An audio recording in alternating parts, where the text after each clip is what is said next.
Donc tout ça, ça compte. Je n'ai pas de problème avec personne, les gens, j'aime tout le monde, les gens m'admirent, je sais. Tout le monde ne peut pas t'aimer aussi, ça c'est vrai. Mais alhamdoulilah, le rapport ou le contact avec les Sénégalais, machallah. Tout ce que je peux faire, s'il s'agit de travailler ou d'envoyer des gens au travail ou de chercher des gens pour qu'ils travaillent, tout ça, alhamdoulilah, je suis en train de faire tout ce que je peux. Des fois, en tout cas, je suis trop sollicité, Dieu le sait. Donc ce qui nous manque un peu, c'est le rapport qu'on doit avoir avec les autorités administratives pour pouvoir résoudre certains problèmes. Si les gens ont confiance sur toi, donc si les gens ont confiance. On vous a voté aussi donc, pour ça. Voilà, ils ont mis leur confiance sur toi. Donc toi aussi, tu dois vraiment être responsable. Tu dois être là pour quand ils appellent, tu dois répondre à ces appels. C'est ce qui nous manque. Mais comme je te l'ai dit, ce n'est pas facile. Nous venons de prendre le pouvoir, ça ne sera pas facile, mais il faudrait aussi être disponible à chaque moment quand je l'appelle. Parce que des fois, il y a des problèmes que moi, je ne peux pas résoudre. Donc, je suis obligé de me baser sur lui aussi, il est là pour ça. Chérif Tal, et ça c'est bien aussi, on va essayer de développer là-bas aussi. Fodé était à Barcelone l'autre jour, il n'est pas arrivé à Almeria peut-être, il était ici, mais ça, c'est un autre cas, c'est un autre qui, on va essayer de parler de ça.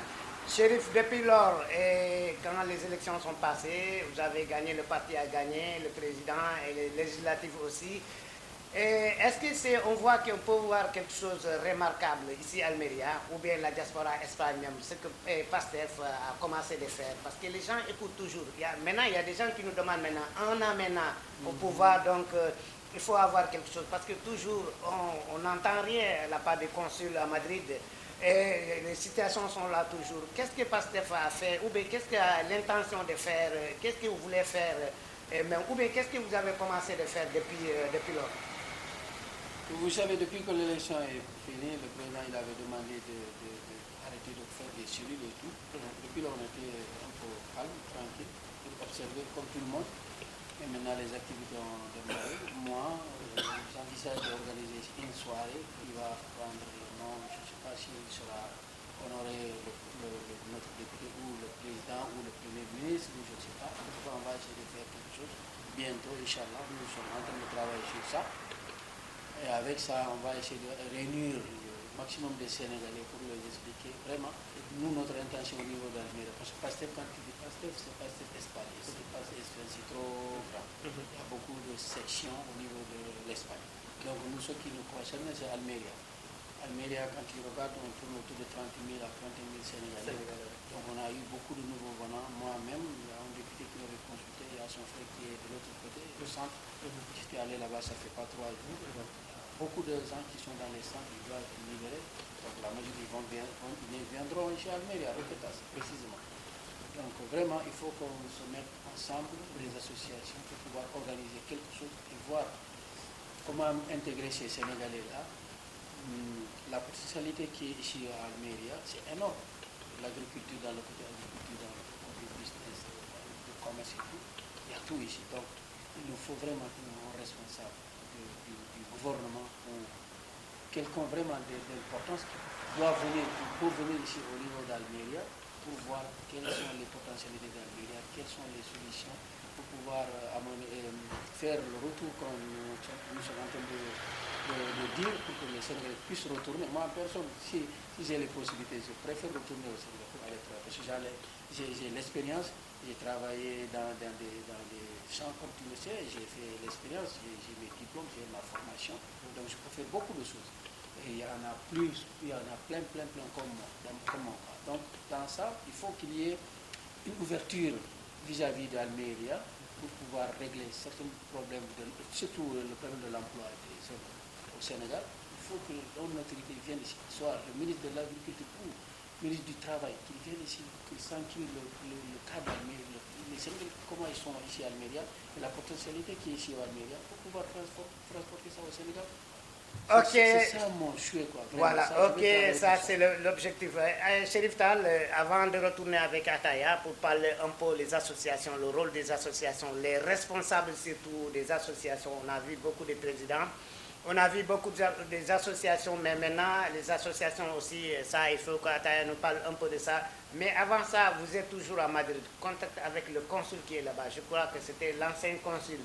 Les gens nous demandent aussi toujours, que le nouveau consul, quand il vient, est-ce qu'il n'est pas venu, est-ce qu'il est là, mais vous êtes là-bas toujours. Est-ce que vous voulez en parler aussi des difficultés de Almeria? On a des gens ici, Ataya le sait mieux que nous parce qu'il a des jeunes qui viennent ici pour faire la classe espagnole ici. Les gens sont là pour nous déplacer jusqu'à Madrid. Ça continue toujours. C'est difficile. Jusqu'à Madrid, de presque 500 km. Qu'est-ce qu'il est en train de dire? L'ancien consul est toujours là-bas. Le salut à passage parce qu'il est toujours là. Mais on a même entendu qu'il y aura un autre consul, le nouveau consul. Mais toujours, les gens écoutent. Nous, on nous demande. Mais entre vous et le consul qui est là-bas, qu'est-ce qu'il vous a dit de l'affaire d'Almeria, toujours, les difficultés? Et qu'est-ce qu'il pense et qu'est-ce que vous êtes en train de négocier, vous êtes en train de travailler à Madrid pour diminuer les difficultés des Sénégalais, des compatriotes ici? Surtout, il y a des femmes aussi qui se déplacent, comme vous le savez mieux que moi. Si un enfant, un bébé est né ici, avant d'avoir les passeports, il faut aller jusqu'à Madrid. Ça, c'est très dur, Chérif. Je crois qu'il y a des gens qui vous ont voté, choisi, de vous donner leur confiance pour ça, parce qu'il y a des femmes qui nous ont parlé ça, et les élections déplacées jusqu'à Madrid, ça c'est très dur. Qu'est-ce qu'il dit le consul? Et qu'est-ce que vous êtes en train de négocier ou de faire quelque chose avec le consul pour diminuer les difficultés des Sénégalais ici? Si tu peux nous dire ça. Comme je l'ai dit tantôt, j'ai dit, moi personnellement, je ne peux rien faire sans nos supérieurs. C'est-à-dire, comme je te l'ai dit, c'est une chaîne. Les gens comptent sur Chérita, moi aussi je compte sur d'autres, jusqu'à ce que ça arrive. Mais c'est vous le responsable des Sénégalais d'Almeria? Oui, je suis le responsable d'Almeria. Ouais. Ce que je suis en train de faire, je vois les problèmes des Almériens. Je sais qu'on a des problèmes. Moi-même, j'ai un problème de passeport. Mais je te dis, ce n'est pas seulement en Espagne. Le problème des passeports, c'est au niveau de la diaspora. C'est très récurrent. Donc, on ne peut pas le régler du jour au lendemain. Mais ils sont en train de tout faire. Même à l'Assemblée nationale, l'autre jour, l'honorable Faudé, il a défendu le projet-là. Il avait même dit qu'il est vraiment, maintenant, si les gens le voient, ils lui demandent monsieur passeport. Parce que vraiment, tellement il a défendu le projet-là, comme en Espagne, on a ce problème. Ce problème est trop récurrent. On ne sait pas comment résoudre ce problème-là. Parce que moi-même, j'ai un rendez-vous. Le rendez-vous, c'est vers juillet. Tu vois? Donc, c'est compliqué. Le nouveau conseil n'est pas encore venu. Il y a toujours les gens qui sont là-bas, les anciens qui sont en train de faire le boulot pour pouvoir, en attendant que le nouveau consul arrive. Ce ne sera pas facile. Donc ce qu'il nous faut, c'est la patience. Il faut patienter. Comme c'est un nouveau gouvernement, ils sont en train de changer, de faire des remaniements, de voir placer, enlever. Ça ne sera pas du tout facile. Mais Inch'Allah, bientôt, les gens qui sont nos responsables, les députés de la diaspora, vraiment, ils sont en train de beaucoup faire sur ça. Même Fatou Sissé Koudiaby, l'autre, il était allé au niveau de là où on fait des passeports pour pouvoir sortir de ce problème-là. Comme elle est de la France, mais c'est le même problème. On a les mêmes problèmes. Quand j'ai vu quelqu'un qui dénonçait l'autre jour, il disait que lui n'a pas 200 €, parce que pour avoir ton passeport, il faut 200 €. Je sais que des fois les gens parlent pour parler aussi, mais le problème du passeport, c'est très complexe. Chérif, c'est très compliqué, plus compliqué que ça, parce qu'Almeria, 500 km de Madrid, ça c'est très dur. Ça, on va revenir avec vous, parce que si vous êtes toujours à Dakar, vous êtes toujours au Sénégal, Fodé est là-bas. On va vous demander si le président connaît Almeria. Le président Bassirou Diomaye Diakhar Faye ou Sonko, je crois qu'il était à Madrid, vous avez parlé d'Almeria. Mais on a besoin des responsables viennent jusqu'à ici. On vous revient et on va essayer de développer. Et nous développons Ataya. Ataya léegi nga ne immigré yi buñ ñëwee dañ ñëw fi Almeria loolu kan moo leen daal fii buñ ñëwee ñi bari association yi monde boobu xam nga ko parce que ci loolu ngay kii nii loolu moom sa liggéey la sa objectif la parce que toujours man bi ma la xamee loolu ça fait presque 25 ans mais toujours immigration yaa ngi def li nga mën yaa ngi def lu bari Ataya association yi bari na fii Rocket Festival Sénégalais yi bu ñu ñëwee ñi bari association yi lañ dem wala association lañ kii nii et ma laaj la globalement monde associatif loolu xam nga ko rôle association mooy lan ci compatriote ku ñëw fii association lan la war a def wala association ak immigré bokkam compatriote am lan mooy le rôle am normalement. Khalifa laaj nga ma question bi nga xam ne il faudrait que ñu laajte pratiquement ñëpp ñuy jiite association yi ndax xam nañu rôle ak fonction association bu dee dañu ko teg ci li nga xam ne concept boo leen associé c'est pour certains objectifs ou certaines fins bien déterminées te principalement ci fin yooyu dafa ñëw acogida maanaam accueil ñëw ci soutien maanaam non seulement da ngay accueillir nit ki mais aussi da nga koy soutenir ñëw ci orientation ñëw ci formation ñëw ci qualification évidemment parce que loolu mooy rôle association lan moo tax association yi du ñu doxe noonu ndax ñi fi ñëw ku jekkoo bàyyi du jàppale yaa problème ku jekkoo bàyyi nit day ñëw sa am loo dara nga jàppale ko du ñëw dagg carte du delloo njukkal mooy waral association nu ñu bëri ñuy dégager responsabilité beneen phase association beneen tournure association mooy ay nit ñuy jël volonté di recevoir ñi ñu xam wala bu ñuy étudier cas ñu jël ko encore y a eu déception parce que booy bu ñu ñëwee arrogance totale manque de respect aigu loolu moom la ñuy jànkonteel moo waral problème bi fi mu nekk nii c'est super difficile boole beneen volet mooy que bu xale yi bu ñu ñëwee fi mu nekk nii yor seen protection internationale nee na am na kayit mu ngi liggéey signé le contrat yow mun loo ko wax dara mu yëg sa kaw da ngay jàppale nit ki mu ñëw amul fu muy dal nga dalal ko mu liggéey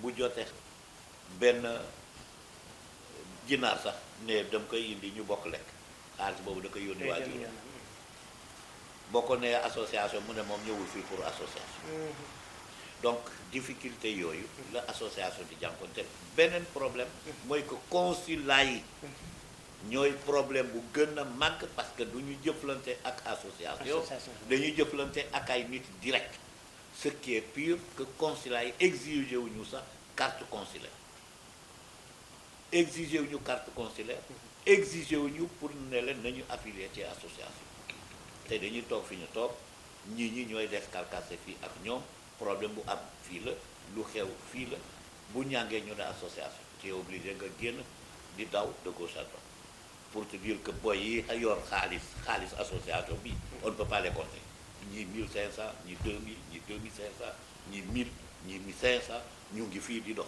mun loo wax ak moom mu saagal te dangay ñëw nga yërëm ko ki fii nga jëndal nit ki contrat ne ko boo commencé liggéey nga fay mu saagal nit ne la am na problème waajuram nga compté xaalis jox ko mun na la du la ko fay yow yaa fenn musu la ko lebal dëkk bii nit dina la jox 1500 xam loo ni ki leb nga ko xam nga loolu moom kii la donc cas yooyu dafa bëri mais association yi ñu ngi def seen rôle problème bi mooy que li ñu wax Sénégal loxo Kajoor day weesu ataya loolu foofu comprendre nañ loolu comme li nga wax noonu mais comme yow xam nga association bu baax parce que rôle association moom commencé nañ foofu mais dañuy wax droit association tamit ak devoir association parce que gis nañ ne intégration sénégalais yi fii day ak mi ngi avancé mais du noonu quoi comme yow xam nga loolu mais lu tax loolu association dafa am ay réquisitos mooy ay documents yi yu woon ni association bi association la wala ñi jiite association tamit dañu war a xam droit association est-ce que loolu tamit manqué wul fii parce que léeg-léeg ñun bu ñu laajee booy yi bon association buy def liggéeyam bu baax am na mais léegi booy yi foog nga woon leen def ay comme li ngeen def fi ay sa mbooloo di def ay course ay kii yooyu et foofu tamit lan mooy problème bi lu tax sénégalais yi fii intégration bi du dem noonu te tamit association yi wax ma du ñu respecté association yi mais ñi nekk ci bopp association foofu tamit ban problème la. Xalifa da nga ma bëgg a juumloo de. non waaye mais dama mooy li ma la wax. dama la ne. bu fekkee ne. booy yaa ngi ñëw association bi jëm a def rôle di jëm a góorgóorlu. yow da ngay recevoir nit ki boo ko daalalee ba pare. utal ko liggéey boo ko utali liggéey ba pare. moom du delloo njukkal boobu mu dem yoonam xam nga déjà xaalis bi nga wax ci moom ñibbiwut delluwul dem na ci la doog a xam mbokkam boobu du ko ne dellul ci association parce que mbokkam boobu ci boppam sax nekkul ci association y a énormément de problèmes pourquoi parce que consulat sasul booy yooyu bu ñu daan àgg foofu ñu ne ko yow amuloo carte consulaire da nga am carte de membre association je ne parle pas waxuma sunu association mais n'importe quelle association war na mën a am carte très bien bu Sénégal waxuñu bu ethnie parce que bu ethnie d'habitude ethnie bi mooy bu dee bu séeréer la am na séeréer Gambie am na séeréer Guinée Bissau am na séeréer xawma la bu dee bu njaago la am na bu Sénégal am na bu Gambie aw waxuma boobu mais une association bien précise sénégalaise di affilier tous les Sénégalais association boobu consulat dañu war a liggéey ak moom mais ñoom dañuy préférer coopter les politiciens c'est là où se trouve le problème donc problème boobu choc boobu les responsables politiques yi consulat yi di gën a jox faveur c'est ce qui fait que ñi dañuy romb association di dem directement foofu consulat aussi du leen teg dara donc association yi ñu bëri moo tax dañuy préférer les présidents des associations dañuy préférer nekk politique donc boo nekkee politique tu es obligé nga défendre da ngay am contact da ngay am contact nga mën a défendre sa parti boobu gis nañ ko moo tax principalement fii parti bu ñëw nekk au pouvoir ñëpp nekk nañu waa parti boobu bu parti boobu daanu ñëpp nekk nañu parti boobu. j'attends pour contact bi continue j'attends que aussi Pastef fi mu nekk nii ñëpp ñu ngi nekk Pastef fi mu nekk nii te Pastef bi mu nekkoon fii xamoon nañu ñu fa nekkoon waa Pastef Macky bi mu nekkoon fii Ablaye nekkoon fii ñëpp a nekkoon Ablaye Wade bi Macky ñëwee ñëpp a nekk Macky c'est la même système la xanaa mais loolu laa lay wax ni kon loolu ci consulat yi ñoo imposé loolu je ne sais pas comment mais j'attends que gouvernement bu bees bi même bu dee dañu koy ne Pastef mais man du ma ko relationné damay ne gouvernement bu bees Pastef parti la mais c'est le gouvernement qui gouverne un gouvernement qui gouverne n'a pas de couleur de parti mën na nekk majorité bu ñu ko nekk relationné ko mais ñun comme Aïssata Mbolo duñu ko relationné on attend que le gouvernement là mu jël ay décisions wax nañu ko waxaat ko Aïssata Mbolo cette fois-ci on ne tolère pas bañu ñu ci dara on est clair on ne tolère plus consul bu ñëwee dafay liggéey ak association parce que bu dul loolu du ñu mus a développer bu dul loolu du ñu mus a progresser bu dul loolu du ñu mus a avancer te division tant que mu ngi am fii day répercuter Sénégal. ataaya foofu lay daanal foofu lay kii nii mais dinañ ñëw beneen question encore kon jafe-jafe yi Almeria difficulté yi jigéen ñi xale yi yow xam nga lépp kon loolu pour consulat yi xam ko ambassade bi xam ko wala président bi xam ko sax ministre xam ko kon il faut ñu contacter président responsable association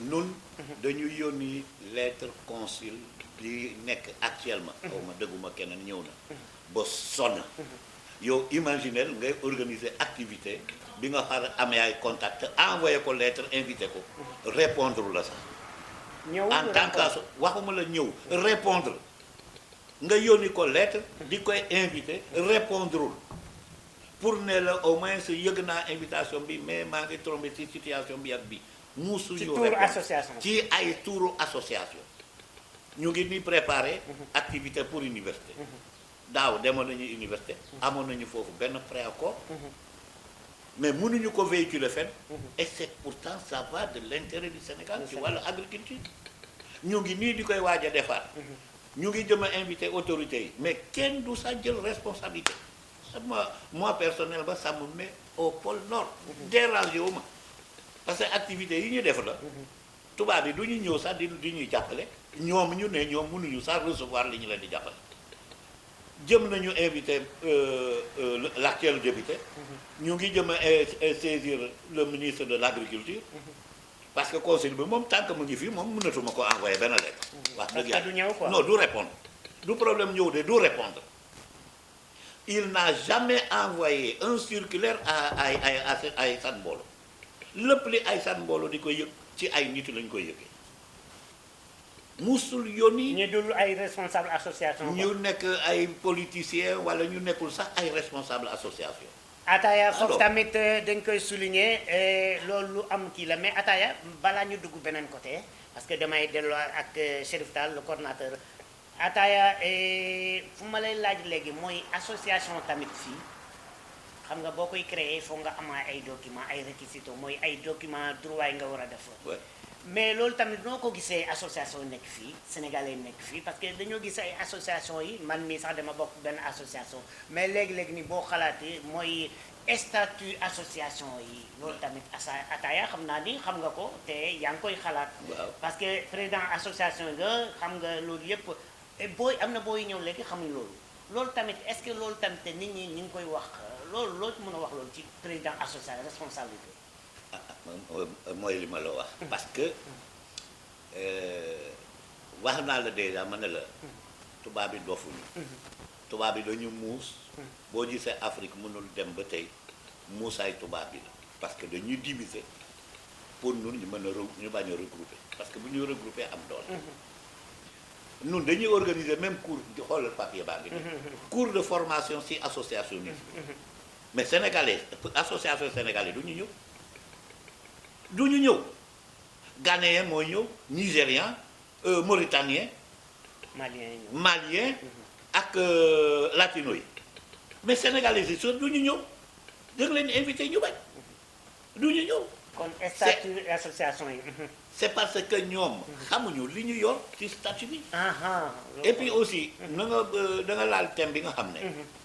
statut yi association yu bëri ay ñaari fin ñaari objectif ñeenti objectif rek la ñu am na ay association yi nga xam ne ngénte la tabaski la mariage la ñu boo leen bi waxee wax ñu dem ne dañu amuñu activité quoi. non yooyu la ñu am comme activité xam nga association boobu lan lay prospérer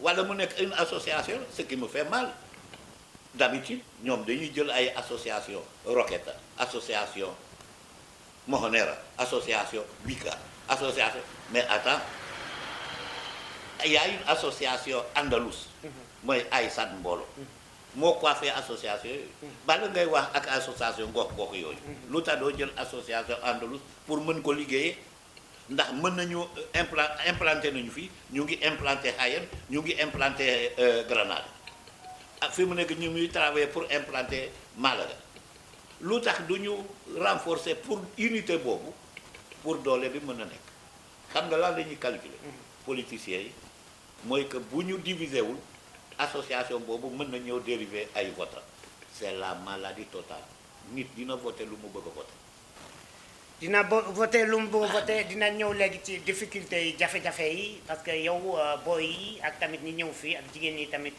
loolu mooy difficulté des Sénégalais d'Almeria foofu la ñëw léegi ñu delloo coordinateur Chérif Tall Chérif bi nga demee Madrid xaw ma ban année la nga rencontré président Ousmane Sonko président parti la woon temps boobu est-ce que wax nga ko Almeria parce que fi nga jógee parce que du man maa ko wax ñi bëri ataaya xam na ko mais ñi bëri xam nañ ko Almeria électeur wala votant seen votanté ñu voté Pastef ñi leen jox confiance presque Almeria bu nekk premier mën na nekk deuxième wala troisième deuxième après Catalogne wala kii nii fii jox nga lu bëri seen parti jox def nga liggéey bu am solo ak sa compagnero ak sa kii ni ñi lay jàppal ñi lay conseil ku mel ni ataaya ku mel ni ay ñeneen ñi Almeria dafa am importance Almeria jox na lu bari Fodé Mané xam na ko député bi nga ñëwee ñu commencé yow bi nga